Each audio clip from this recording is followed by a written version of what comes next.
सहचारी माने साथ में जो रहने वाले। जीवात्मा के पास अगर शांति नहीं है तो फिर अशांति है।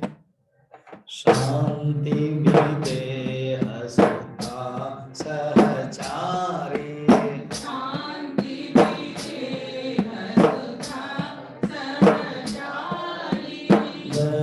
लहरात्या नगर विहारी,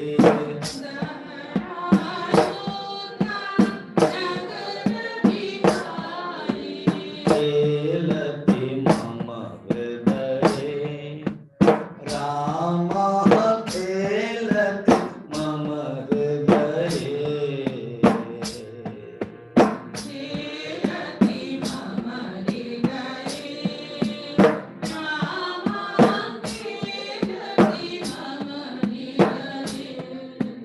परमहंस साम्राज्योधारी,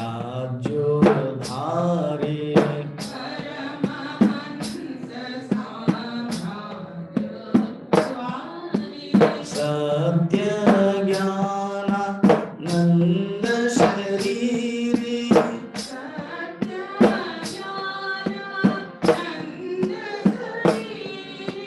सत्य ज्ञानानंद शरीरी,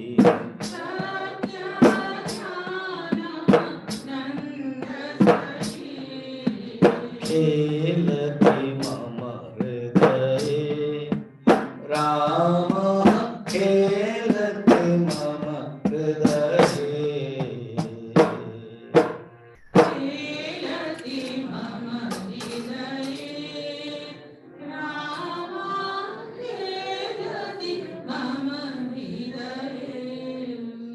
बोल श्याम रामचंद्र की, पवन सुत हनुमान की, सद्गुरुनाथ महाराज की।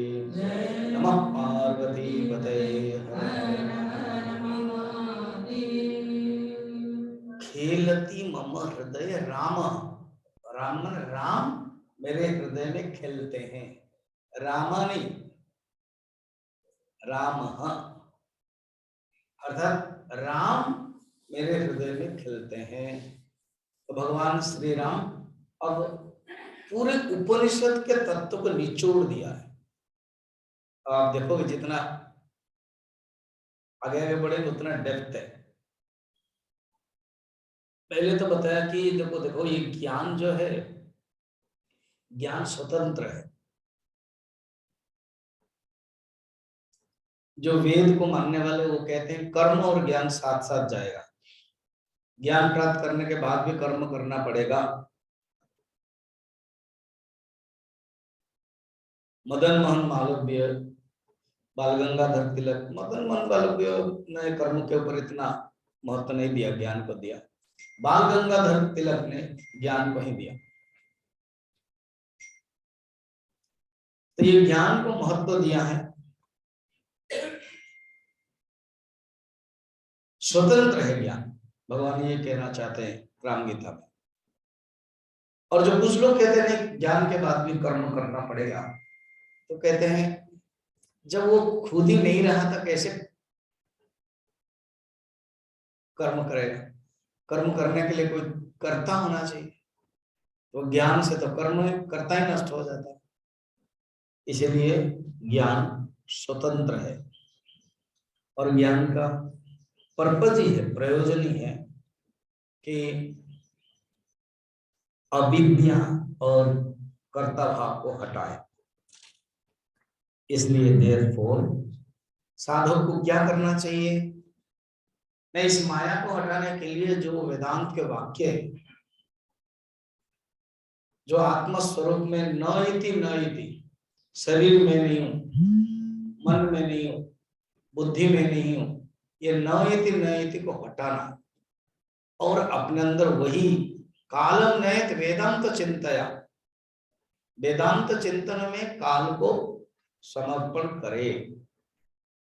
वो आगे बढ़ते हैं 17 श्लोक में कह रहे हैं, ठीक है। यावत् शरीरादिषु माययात्मदि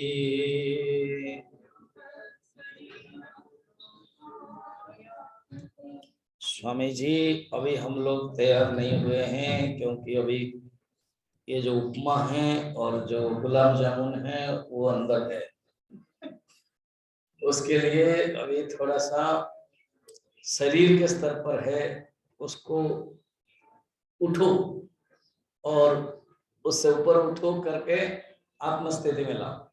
यावत् शरीरादिषु माययात्मधिः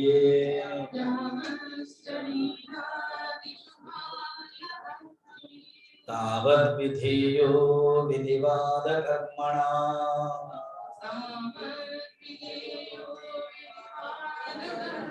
नेतीति वाक्यैरखिलं निषध्यतम्।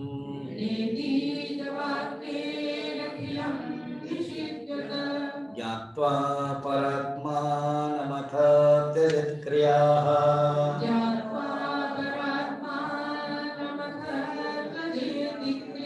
यदा परात्मात्मविभेदभेदकम्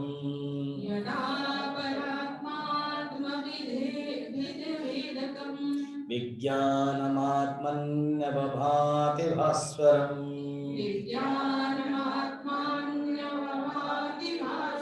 तदैव माया प्रविलीयतेजसा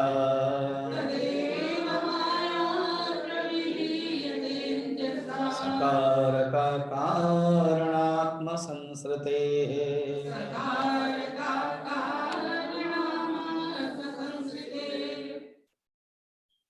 जीव को क्या करना चाहिए? ये शरीर आदि से हट करके, ये शरीर ही मूल कारणम दुःखस्य, इसे उससे हट करके जो वेद में वेदांत में न इति मेथड है, इस शरीर में नहीं हूं। सूत्र ये है यदृश्यम तत् अनात्मम, यदृश्यम तत् मिथ्या। जो दिखाई देता है वो मिथ्या, जगत दिखाई देता है मिथ्या, शरीर दिखाई देता है मिथ्या, घर दिखाई देता है मिथ्या। स्वामी जी पत्नी दिखाई देती है मिथ्या। स्वामी जी खाना नहीं मिलेगा बाद में, क्यों? खाना दिखाई देता है मिथ्या, खाने वाला दिखाई देता है हाँ मिथ्या। तो चिंता क्या करते हो? मिथ्या मिथ्या को खा रहा है। हम जो मिथ्या को सत्य समझ लेते हैं ना, ये दुख का कारण है।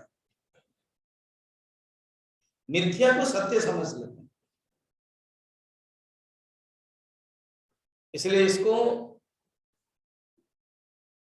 मिथ्या को मिथ्या जानो। शरीर मिथ्या है, इंद्रिय मिथ्या है, मन मिथ्या है, बुद्धि मिथ्या है।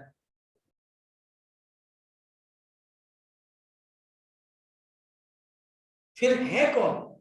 सत्य आत्म तत्व जो नहीं दिखाई देता है, वो आत्मा है। कल देख रहा था उपनिषद गंगा में, इतना सुंदर, इतना बढ़िया है। मैं बहुत बार देखा हूँ इस नंबर 1 वाला। पहले ही बनारस काशी का है, उसके बाद वो इतना पंडित है, फिर वो प्रवचन देते हैं। उपनिषद आत्म तत्व के बारे में कहती है। उपनिषद जो नहीं दिखाई देता है उसके बारे में कहते हैं। बाकी जो विज्ञान है जो दिखाई देता है उसके बारे में कहते हैं। जो मॉडर्न साइंस है, भौतिक विज्ञान है, जो दिखाई देता है, जहां तक दिखाई जाना चाहिए, उसके बारे में कहते हैं। और जो नहीं दिखाई देता है, जिसके कारण सब दिखाई देता है, उसके बारे में उपनिषद कहते हैं। तो ये कहते हैं इसको हटाओ और उस आत्म तत्व परमात्मा स्वरूप को जान लो। देखोगे उस समय अपने आप कर्म छूट जाता है। रामकृष्ण परमहंस बहुत सुंदर एग्जाम्पल में बताते हैं। जैसे कोई पत्नी, माने स्त्री, गर्भवती स्त्री 2 महीना, 3 महीना, 4 महीना, 5 महीना, 6 महीना, 7 महीना, 8 महीना बढ़ता बढ़ता उसका कर्म कम होता जाता है। सांस जितने भी विरोधी हो, क्योंकि उसको पोता चाहिए, इसलिए बहू को भी बोलती है नहीं तुम मत काम करो। ये नहीं कि बहू को प्यार करती है, क्योंकि जो गर्भ में है उसको वो प्यार करती है। इसलिए वो हम क्यों उसमें पड़े, बहू सास के चक्कर में? बिना पढ़े भी तो चलता ही रहेगा, हमको पढ़ने का कोई जरूरत नहीं। रामकृष्ण परमहंस ये कहते हैं, जैसे गर्व बढ़ता रहता है कर्म छूटता है। जीवन में अगर हमारे मन में भगवान का गर्व बढ़ गया, कर्म छूट गया। अभी आप देखो ना, आप अपना कर्म छोड़ कर गए, क्यों? भगवान को गर्भ में रखने के लिए। तो भगवान जब मन में आते रहेंगे, चिंतन करते रहोगे, कर्म अपने आप छूटेगा। देखो एग्जाम्पल रोज देता है, जब सोते हो, सोने के लिए जाते हो, तो भी कर्म छोड़ना पड़ता है। हाँ स्वामी जी, कैसे? आपके प्रवचन में ये एक्सपीरियंस होता है।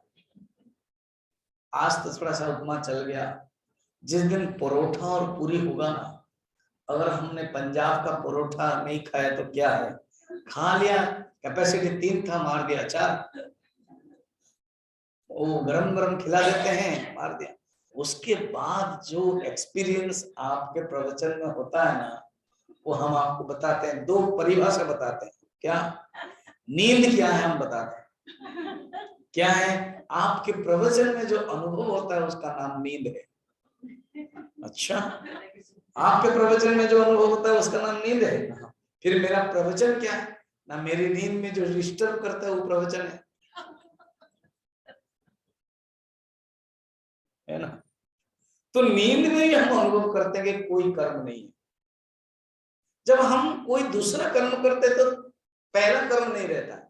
कर्म के कितना प्रतियोगी देखिए, प्रतियोगी मैंने कंट्राडिक्शन, विरोध। एक कर्म में दूसरा कर्म नहीं।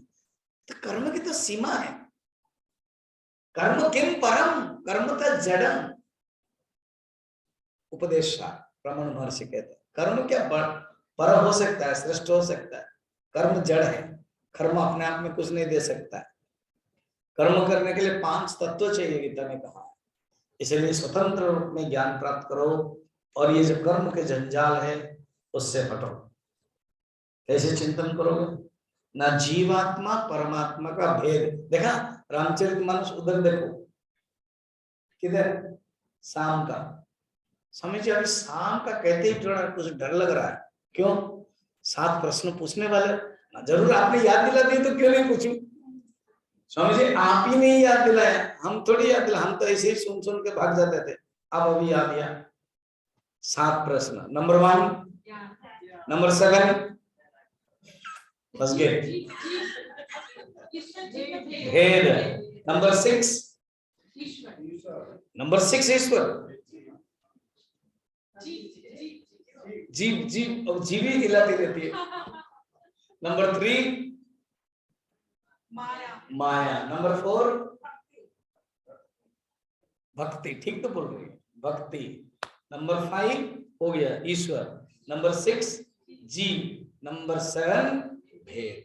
फिर भी सीधे ईमानदार। नंबर 1, नंबर 2, नंबर 3, नंबर 4 भक्ति, नंबर 5 ईश्वर, नंबर 6 जीव और नंबर 7 स्वामी जी ऐसे 2-3 बार रगड़ा दो हो जाएगा सर।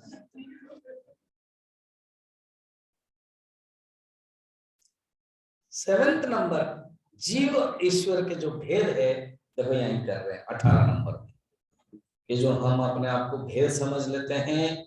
उदरमंतरम कुरुते तस्य भयम भवति। तैत्तिरीय उपनिषद में कहते हैं थोड़ा सा भी अगर भेद किया परमात्मा से अपने आप को भय भय। शरीर की दृष्टि से भेद है, कर्म के दृष्टि से भेद है, बुद्धि के दृष्टि से भेद है, आत्मा दृष्टि से एक ही है। वो जो अंतःकरण में इस प्रकाश में विज्ञान अवेद दर्शन ज्ञान तद अनुभवम विज्ञानम, ऐसे विज्ञान आ गया कि जीव और आत्मा एक है। ब्रह्म सत्यम जीव ब्रह्मैव न अपरम। जीव और ब्रह्म में कोई भेद नहीं है, ये ज्ञान करो। देखो राम कह रहे हैं, भगवान राम ये नहीं कह रहे हैं मुझे पूजा करो। इसका अर्थ नहीं कि भगवान राम को पूजा भी नहीं करना है, करेंगे और जानेंगे वो राम भगवान है कौन, जिसको हम पूजा कर रहे हैं सगुण साकार को। असली रूप में वो निर्गुण निराकार है और उनका और हमारा स्वरूप भी एक है। इसलिए हनुमान जी को पूछा भगवान राम खुद ही, तुम्हारा परिचय बताऊंगा ना, जरूर बताऊंगा, मेरा 3 एड्रेस है प्रभु। देह दृष्टवा तो दासो, देह दृष्टि से हम आपके दास हैं, आप स्वामी हैं, मैं दास हूं। जीव दृष्टि तत् अंशकः, जीव दृष्टि से मैं आपका अंश हूं। आत्मदृष्टा त्वमेव अहम इति में निश्चिता मति ही, आत्मदृष्टि से आप और हम एक है, ये हमारी मति है। सोचो ये कहते हैं तदैव माया प्रविलीयते। ऐसे जब ज्ञान हो जाता है ना, ये जो संसार के कारण माया है, ये जो संसार के कारण अविद्या है, अज्ञान है, वासना है, वो हट जाती है। जितने भी कारक है माया का, कर्ता कर्म सब हट जाता है, लीन हो जाता है। आगे फिर कहते हैं श्रुति के प्रमाण से ही ये माया नष्ट हो जाती है। और फिर जो अगर एक बार ज्ञान से अज्ञान नष्ट हो गया, फिर दुख कहाँ है, फिर संसार कहाँ है, फिर अविद्या कैसे आ सकती है, वो नहीं है। 19 और 20 है, दो पढ़ेंगे तभी हम लोगों को सुविधा हो जाएगी। श्रुते प्रमाणाभिविनाशिता च सा,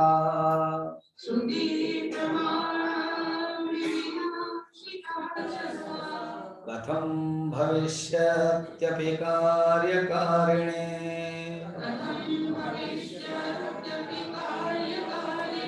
विज्ञानमात्रादमलाद्वितीयतः,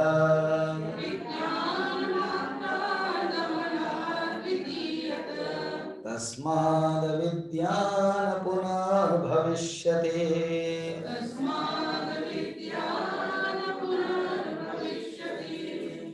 यदि स्म नष्टान् पुनः प्रसूयते,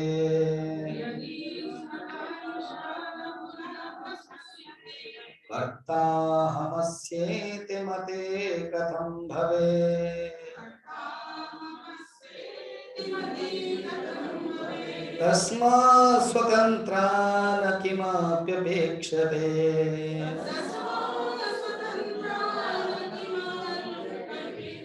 विद्या विमोक्षाय विभाति केवला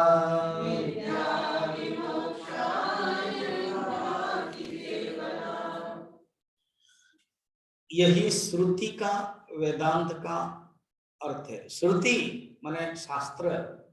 शास्त्र किसे कहते हैं? अज्ञान ज्ञापकम। अज्ञान को दिखाने वाला ही ये शास्त्र है। ज्ञान उत्पन्न नहीं कराते। ज्ञान तो अपने आप है। जैसे मैंने कल बताया था, हीरा है मगर हीरा के जो चमक है वो पता नहीं चल रहा है। क्यों? ना काला पर्दा, काला कपड़ा ओढ़ दिया गया, वो हटा दिया तो फिर क्या जो चमक है उत्पन्न हुआ? नहीं, चमक था उद्भासित हुआ। ज्ञान स्वरूप है, ज्ञान प्रकाश है। परमात्मा आत्म माया के कारण, अविद्या के कारण नहीं जान पाते थे। जब वो हट गए अपने आप स्वरूप में पता चल जाता है। तो श्रुति का काम यही है, अज्ञान को नष्ट करा देती है। तो जब एक बार अज्ञान नष्ट हो गया फिर तो अविद्या कहाँ रहेगी? अविद्या फिर नहीं आएगी। एक बार अगर गुफा में प्रकाश हो गया फिर अंधकार घूमकर आएगा क्या? जब तक प्रकाश है। एग्जाम्पल में प्रकाश खत्म तक अंधकार आ ही नहीं सकता। तो ये तो उदाहरण में जो दीपक है वो बुझ सकती है, मगर ऐसे आत्म तत्व ज्ञान के दीपक में कभी बुझेगी ही नहीं है। एक बार ज्ञान हो गया तो परमानेंट रहेगा। स्वामी जी, जो ज्ञानी हो जाते हैं उनको फिर अज्ञान नहीं होता? नहीं, वो कभी कभी हम देखते हैं वो गुस्सा करते हैं, कभी कभी देखते हैं कि वो फिर फंस जाते हैं। वो तो पूर्व जन्म के प्रारब्ध के कारण, क्योंकि शरीर है ना, तो शरीर है माने प्रारब्ध का एग्जाम्पल है, प्रारब्ध का ही फल है, उसके कारण होता है। एक बार ज्ञान होने पर अविद्या उनको फिर होती नहीं है। जब एक बार नष्ट हो जाता है अविद्या, फिर जन्म नहीं होता है कि मैं इस कर्म का करता हूं, ये बुद्धि नहीं आती। भागवत में एकादश स्कंद में भगवान कृष्ण और उद्धव को बोल रहे कथा, 24 अवधूत के 24 गुरुओं की कथा। खुद अवधूत यदु राजा को कह रहे हैं कि मेरे 24 गुरु है यदुराज। एक गुरु है जो एक कहते हैं एक कुमारी है। तो इस कुमारी के दो कहानी है, एक तो चूड़ी के बारे में है, एक दूसरी कथा। एक गांव था जिसमें एक लड़की को बहू बनाने के लिए जो ससुर भाभी ससुर है वो देखने के लिए आए एक दो मित्र के साथ। उस समय जो कन्या के पिता और माता कहीं गए थे, उनको पता नहीं था कि इसी बीच में देखने के लिए आ जाएंगे मेरी बेटी को। तो आकर के कह दिया कि बेटी हम ही हैं जो हम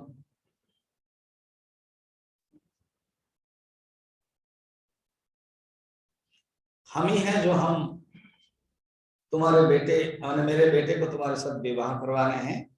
तो वो साम गई, ससुर है, प्रणाम किया।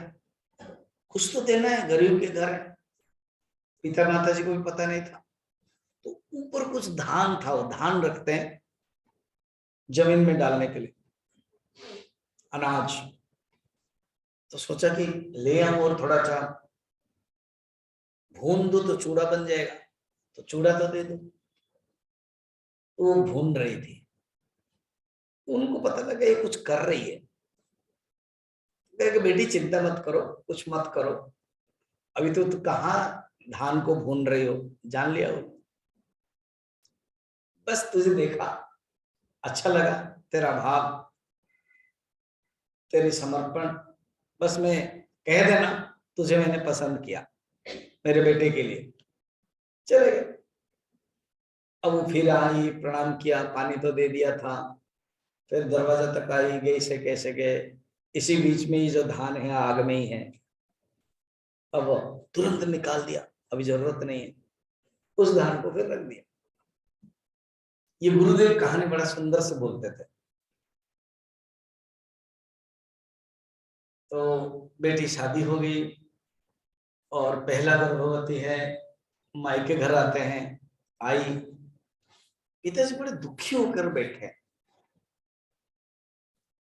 तो पूछे कि पापा मैं आई हूं, आपको खुश नहीं? नहीं बेटी ऐसे कैसे होगा, तू तो मेरी जिगर का टुकड़ा, ऐसे ही बोलना पड़ता है ना, जैसे आप लोग कुछ बोलते ही नहीं, बोलना पड़ता है ना। तो ऐसे नहीं, बात यह है, मेरे जो 40 साल के जो किसानी वृत्ति है ना, इससे मैं एक इस बार थोड़ा सा डगमगा गया। क्या हुआ पिताजी? ना मेरे जो अनाज है कभी भी बेकार नहीं जाता, इस बार पता नहीं मैंने ना अनाज डाला और कुछ हुआ ही नहीं है। हाँ, अरे पिताजी मैं भूल गई बात करने के लिए, क्या आपको याद है मैंने बताया था मेरा शादी से पहले वो जो आए थे, तो मैं वो धान जो हम लोग अनाज रखते हैं जमीन में डालने के लिए, वो मैंने आग में डाल दिया था चूड़ा बनाने के लिए, फिर उसके बाद मैं भूल गई और उसके बाद रख दिया। तब बोले हाँ अभी ठीक तुमने बताया, क्योंकि एक बार जब धान या गेहूं जो भी हो आपने आग में डाल दिया, भर्जिता धान्य संस्कृत में, भर्जिता माने भुना हुआ, फिर वो अंकुर देगा क्या?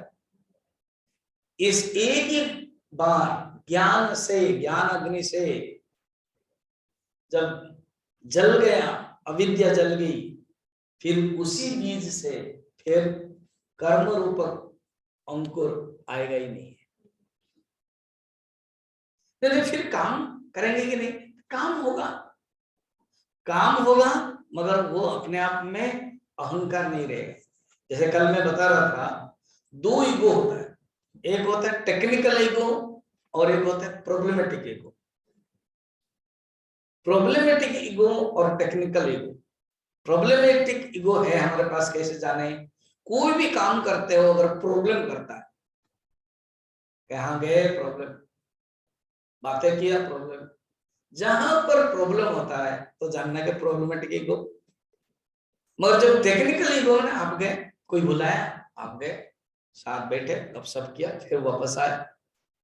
तो व्यवहार करते समय हमें टेक्निकल ईगो को लेना है, न कि प्रॉब्लमेटिक ईगो को लेना है। प्रॉब्लमेटिक ईगो लेंगे तो मुश्किल पड़ेगा। आप गए 2 काम और 5 विक्षेप लेकर आए,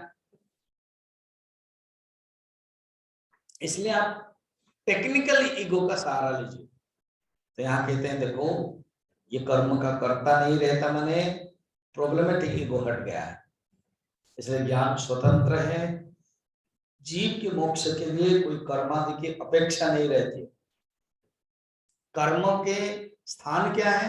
अंतःकरण शुद्धि, कर्म, उपासना, भक्ति, ये सब अंतःकरण शुद्धि करा देती है। उसके बाद ज्ञान जब हो जाता है, ये बात 21 नंबर में बता रहे हैं खुद तैत्तिरीय उपनिषद का एग्जाम्पल लेकर। क्या?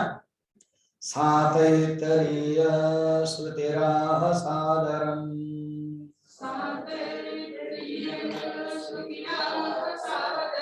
न्यासं प्रशस्ताखिल कर्मणां स्फुटम्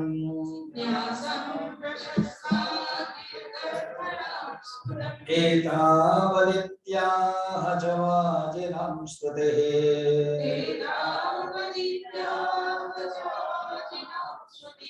ज्ञानं विमोक्षाय न कर्म साधनम्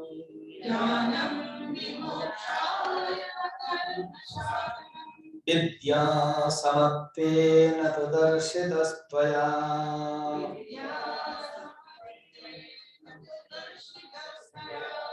क्रतुर्न दृष्टं तदुदाहृतः समः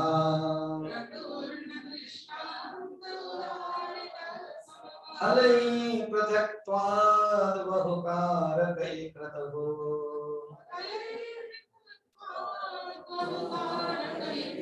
संसाध्यते ज्ञानमतो विपर्ययम्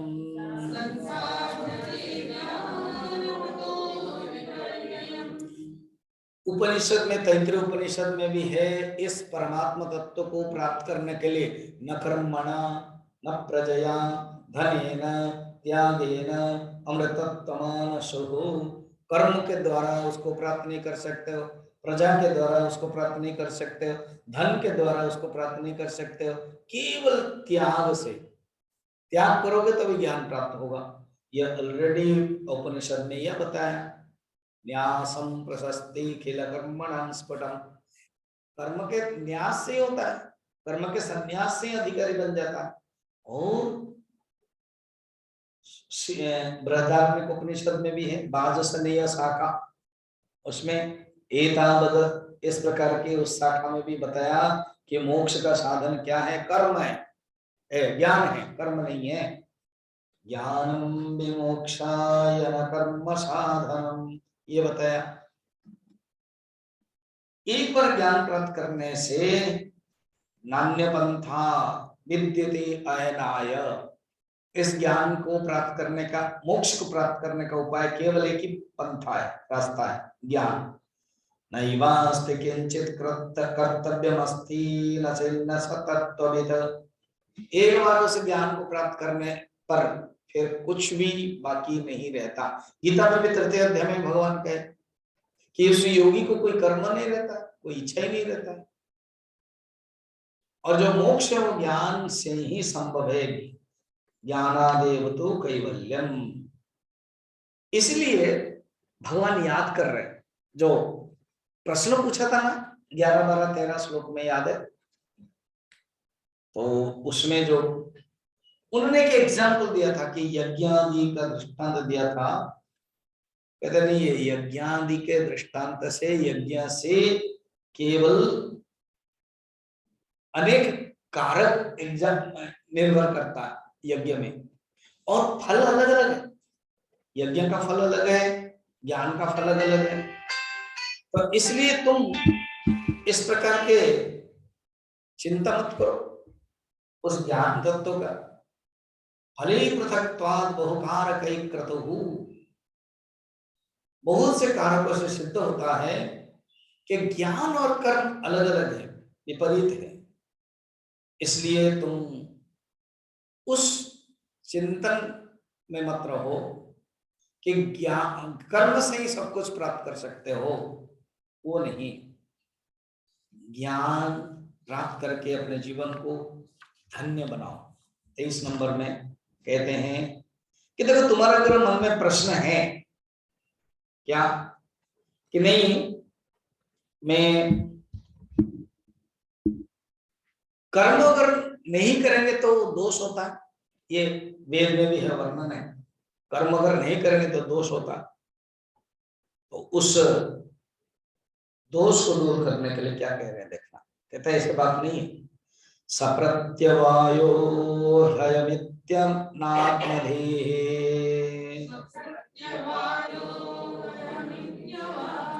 अज्ञ प्रसिद्धान तो तत्वदर्शिनः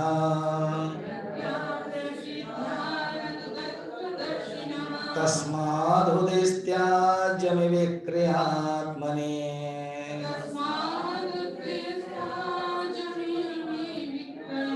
विधानतः कर्म विधे प्रकाशितम्।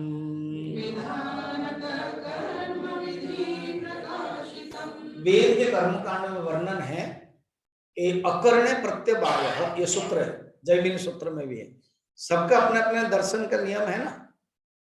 तो अकर्ण प्रत्यवाय का अर्थ है कर्म अगर नहीं करोगे तो दोष होगा, प्रत्यवाय दोष होगा। तो अगर ऐसी बात है कर्म नहीं करोगे तो दोष होगा, ये तो अज्ञान के स्तर पर है, तत्व ज्ञान की नहीं है।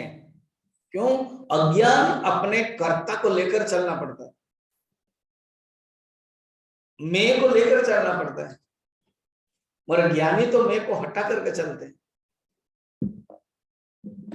ज्ञानी जो है वो मैं को हटाते हैं। इसको सिंपल सरल भाषा में सुनो।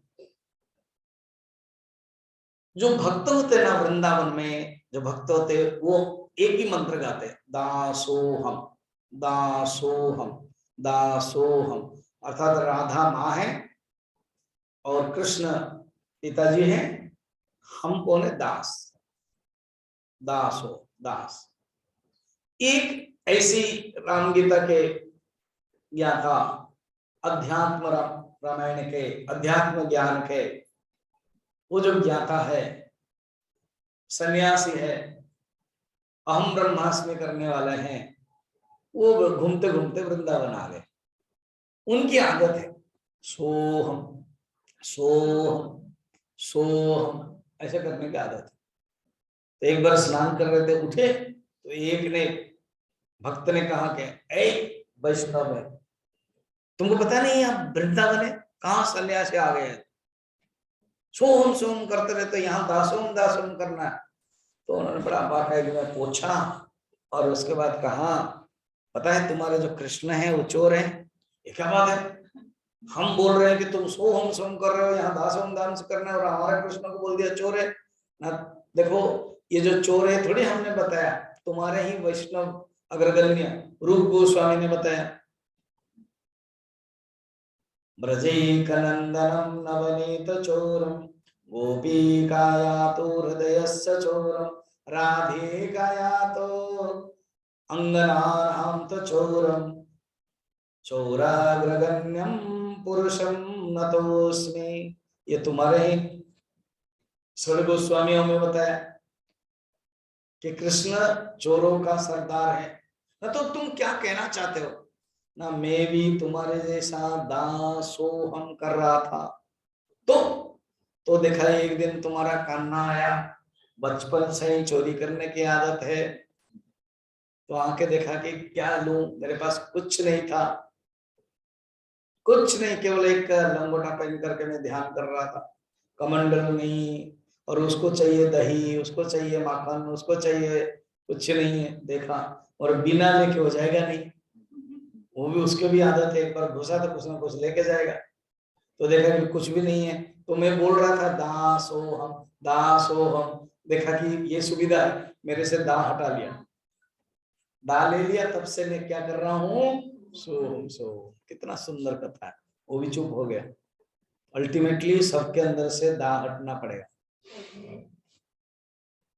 अभी तक उसका दा है, इसलिए दासोहम दासोहम बोल रहा है, इसका दा हटा दिया और कहा कि मैंने हटाया नहीं, अपने आप हट गया और उन्होंने ले लिया। ये है ज्ञान की खासियत है। आप अपना दासोहम भक्तोहम करो, भगवान ज्ञान दे देते हैं, फिर अपने आप वो अनुभव हो जाता है। कितना सुंदर है। तो फिर क्या करना चाहिए ना? करना ये चाहिए, ये जो तत्वमसि मैंने पहले 4 वाक्य बताया था ना, हाँ क्या क्या? तत्वमसि, फिर उसके बाद अहम ब्रह्मास्मि, उसके बाद अयम आत्मा ब्रह्म, फिर उसके बाद प्रज्ञानम ब्रह्म। ये 4 वाक्यों में से अभी एक महावाक्य के बारे में, तत्वमसि के बारे में 4-5 श्लोक में बता रहे हैं। पढ़ते हैं। श्रद्धान्वितस्तत्त्वमसीति वाक्यतः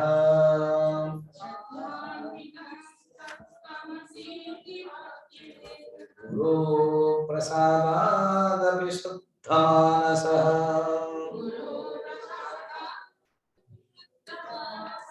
विज्ञाय चैकात्ममथात्मजीवयोः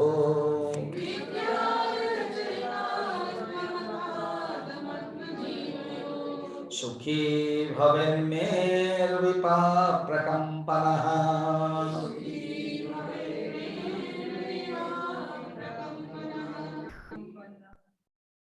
ये 4 महावाक्य, इसको भी याद रखना, मैं पूछ लूंगा। आप तो क्या नहीं पूछते हो, हमेशा ही पूछते रहते हो। You are the question, you are the answer. तो सुनो, 4 महावाक्य के 3 चीजें आपको याद रखना है। हर महावाक्य के 3 महावाक्य कौन से वेद से आया है, कौन से उपनिषद से आया है, और इस वाक्य के क्या क्या अर्थ है। फर्स्ट है प्रज्ञानम ब्रह्मा, ये वेद आया ऋग्वेद, उपनिषद है ऐत्रेय उपनिषद। इस वाक्य का नाम है पारिभाषिक वाक्य, पारिभाषिक परिभाषा है ब्रह्म क्या है। सेकंड है अहम ब्रह्मास्मि, वेद है यजुर्वेद, उपनिषद है तैत्रीय, ऐत्रीय तैत्रीय नहीं ऐत्रीय, या तो ये नहीं, इसमें बृहदारण्य है, देखा जाए तो बृहदारण्य, अहम ब्रह्मास्मि बृहदारण्य, ऐत्रेय मत लिखो तैत्रीय मत लिखो, बृहदारण्य उपनिषद अहम ब्रह्मास्मि। फिर तीसरा है तत्त्वमसि, सामवेद छांदोग्योपनिषद। फिर अयमात्मा ब्रह्म अथर्ववेद मांडुक्योपनिषद। इसमें सिर्फ तत्त्वमसि का भी चल रहा है। तत्त्वमसि माने क्या, उपदेश वाक्य है वो।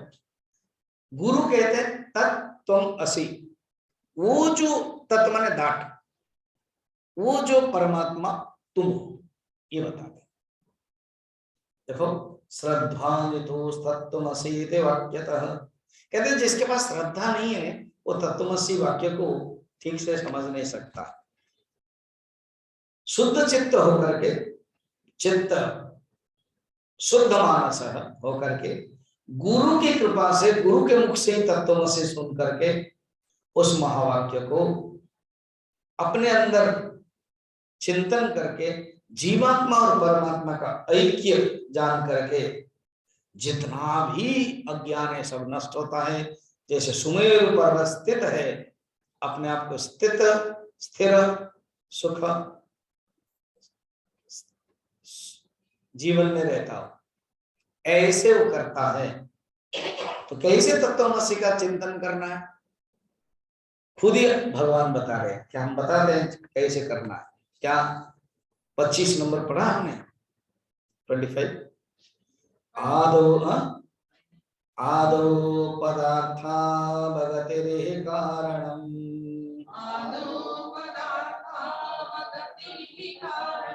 वाक्यार्थ विज्ञान विधो विधानतः,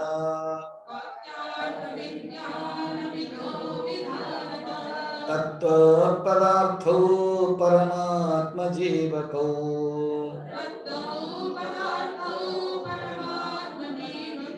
असीति चैकात्मथानयोर्भवे।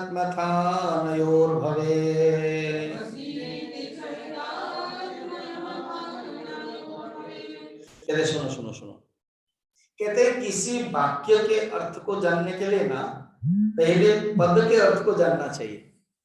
तत्त्वमसि एक वाक्य हो गया, अच्छा ये वाक्य है ना, इसलिए महावाक्य कहते हैं। महावाक्य का अर्थ क्या होता है, बड़ा वाक्य, वो नहीं है। महावाक्य का अर्थ यह है कि वो वाक्य में जो महान अर्थ देता है उसको बोलते हैं महावाक्य।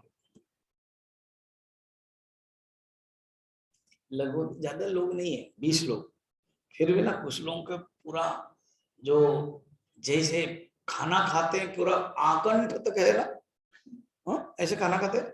हमारी जो नींद है ना वो पूरा आकंठ नहीं, पूरा मुंह में, नाक में और आंख में ज्यादा है नींद है, पूरा मैं देख रहा हूं, वो कुछ गलती नहीं है।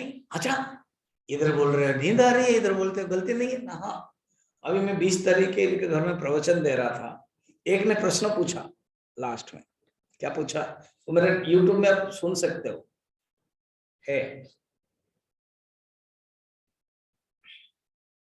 Essential needs of a human being, वो टॉपिक है, 47 मिनट्स का टॉक है, लास्ट क्वेश्चन है ये।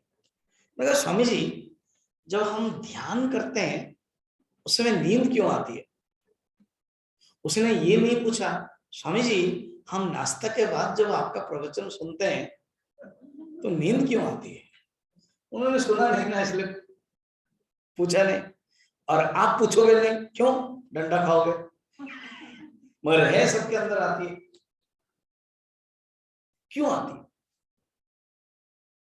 आज तो परोठा नहीं था, आज तो दही नहीं था, फिर भी क्यों नहीं देती? स्वामी जी कुछ भी न खाए तो भी आ जाती है, सिर्फ फल फल में रहे तो भी नहीं आ जाती है। स्वामी जी मैंने कुछ नहीं खाया, फिर फल खाया, कल जो मिला था फल वही खाया, फिर भी नींद आती है। क्यों आती? कारण क्या है? बात यह है, ये जो मन है ना, वो मन की आदत शांत होने में सिर्फ जब सोया जाता है। जब हम सोना शुरू करते हैं ना, वो मन शांत होना शुरू करता है। और तो जब हम मेडिटेशन करते हैं या जब श्रवण करते हैं, मन शांत हो जाता है। तो जब मन शांत होता है, वो सोचता है शायद ये सोने के लिए तैयारी कर रहा है, क्यों? उसको क्या पता है, उसको जो आदत है तो सोने के लिए तैयारी कर रहा है, करके सो जाता है। इसलिए क्या और एक है क्या, जब हम आदत नहीं बनाते ना, सुनने की आदत है नहीं, छूट गई। जैसे कल मंजू बोल रही थी, आज स्वामी जी ये छूट गया हमारे जीवन में, आप इधर आ गए तो बस छूट गया। कभी कभार सुनते हैं, कुछ लोग रेगुलर सुनते हैं। और क्या है ना, इसी समय कोई सुनता नहीं ना। आप सुनते थे मॉर्निंग या तो इवनिंग, मॉर्निंग में मन सात्विक, इवनिंग में मन सात्विक। ये जो समय है ना, बहुत खतरनाक समय है, और आगे बढ़ता जाएगा और खतरनाक होता जाएगा। अगर मैं 11 से 12 प्रवचन दूंगा तब तो कुछ भी सुनाई नहीं देगा आपको। फिर अगर मैं बोलूंगा 2:30 बजे प्रवचन खाने के बाद आप आए, स्वामी जी क्लास न लेना ही अच्छी बात है। क्यों आप लोग बेकार से? क्योंकि हम लोगों को जो करना है वो कर लेंगे। इसलिए आदत बनाना है हमको सुनने के लिए, अपने मन को चिंतन करने के लिए। क्या कहते हैं देखो, तत्वमसि वाक्य में जो तत्व शब्द है और जो त्वम शब्द है और जो असि शब्द है, उसको देखो। तत् शब्द क्या अर्थ है? परमात्मा। त्वम शब्द का क्या अर्थ है? जीवात्मा। और असि शब्द क्या अर्थ है? ऐक्य। त्वम माने तत् माने परमात्मा, त्वम माने जीवात्मा, परमात्मा जीवात्मा ऐक्य। कैसे ऐक्य होगा? खुद ही 26 नंबर में बताते हैं, थोड़ा सा बता देते हैं, फिर आगे कल देखेंगे। प्रत्यक्ष परोक्षादि विरोधमात्मनः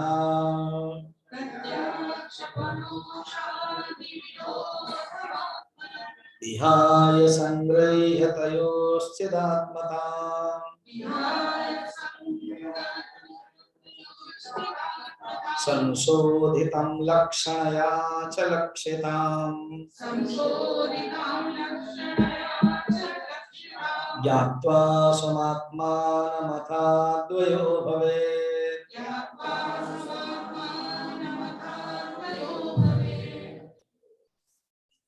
प्रत्यक्ष परोक्षादि विरोधम आत्मनः। एक क्वेश्चन पूछता है शिष्य, कहते हैं आप कह रहे हो जीवात्मा परमात्मा एक है, मगर हम तो विरोध दिखाई दे रहा है। जीवात्मा छोटा है, अल्पज्ञ, और परमात्मा ईश्वर सर्वज्ञ है। ये दोनों कैसे समान है? जीवात्मा एक शरीर के अंदर है और जो परमात्मा चारों तरफ व्याप्त है, ये दोनों कैसे संभव है? जीवात्मा प्रत्यक्ष है, दिखाई देता है। मैं जानता हूं कि मैं हूं शरीर में, मुझे दूसरे लोग भी जानते हैं। मैं किसी का बेटा हूं, किसी का पत्नी हूं, किसी का पति हूं, किसका मामा हूं, ये हूं प्रत्यक्ष। और जो ईश्वर है वो परोक्ष है। इतना विरोध है,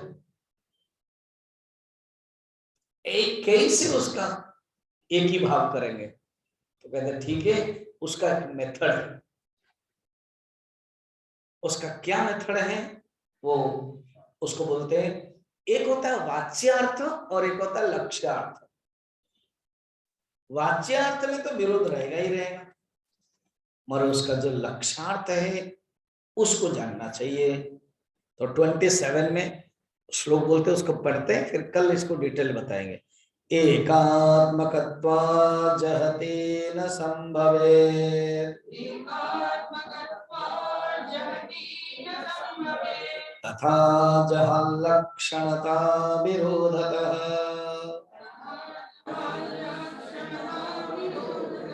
सोऽयं पदार्थादिवभागलक्षणा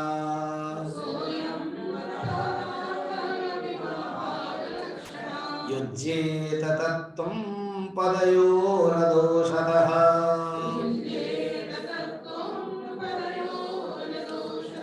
एक होता है वाच्यार्थ, एक होता है लक्ष्यार्थ। लक्ष्यार्थ भी 3 प्रकार है, जहत लक्षणा, अजहत लक्षणा, जहत अजहत लक्षणा। ये सब क्या अर्थ है, इसको हम कल देखेंगे, कल नहीं 4 बजे देखेंगे।